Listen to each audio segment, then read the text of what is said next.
میں نے جلدی سے اس سے اپنا ہاتھ چھڑوایا تو اس نے مجھے دوبارہ سے پکڑ لیا۔ مجھے بار بار پکڑ رہا تھا اور میں بار بار خود کو اس سے آزاد کروانے کی کوشش میں لگی تھی۔ اور پھر وہ مجھ سے کہنے لگا، تمہیں یہ سب کیسے پتا؟ تو میں عجیب نظروں سے اس کی طرف دیکھنے لگی کہ وہ کس بارے میں بات کر رہا ہے۔ پھر اس نے مجھ سے کہا کہ اس نے مجھے سن لیا تھا جب میں اپنی کلاس پیلس کو کچھ باتیں بتا رہی تھی۔ اس نے میرے منہ سے یہ سب سن لیا، اسی لیے ہی سمجھ گیا کہ میں کس طرح کی لڑکی ہوں۔ اس کے منہ سے یہ سب سن مجھے بڑا برا لگا۔ مجھے ایسا لگا وہ لوگ مجھے غلط سمجھ رہے ہیں، حالانکہ مجھے سمجھ نہیں آتی تھی کہ میں نے کس سے کیا کہنا ہے۔ اس سے مجھ سے پوچھا تو میں نے اس بات میں سر ہلا دیا۔ اس نے کہا، کیا تم نے اپنے گھر میں اپنے ماں باپ کو دیکھا ہے؟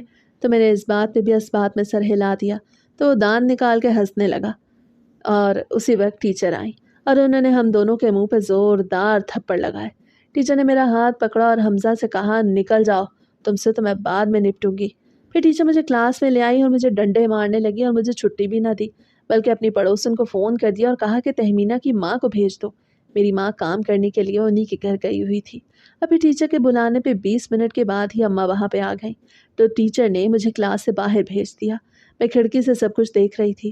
انہوں نے ساری کہانی اماں کے گوش گزار کی تو اماں نے منہ کو کپڑے سے ڈھک لیا۔ انہیں شرمندگی محسوس ہونے لگی تھی۔ ٹیچر کہہ رہی تھی کہ اب تو آپ کو میری بات پہ یقین کرنا ہی ہوگا۔ میں نے پہلے آپ سے کہا تھا کہ آپ کی بیٹی غلط روش پہ چل نکلی ہے۔